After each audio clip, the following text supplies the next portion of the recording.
In this video, I'm going to show you how to add music to Serato Studio.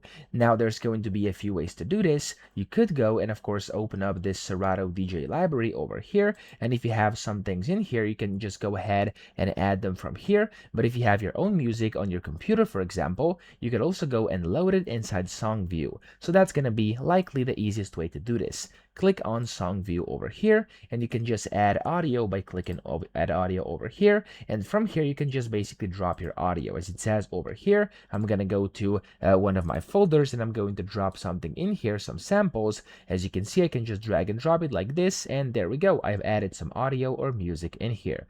I could also go and drag and drop it down here to the bottom, and that's also going to work. And of course, it's going to go into the specific track or audio track where I've actually added this. So that's how to add music. I hope this video helped you out. If it did, please subscribe to the channel and help me out as well.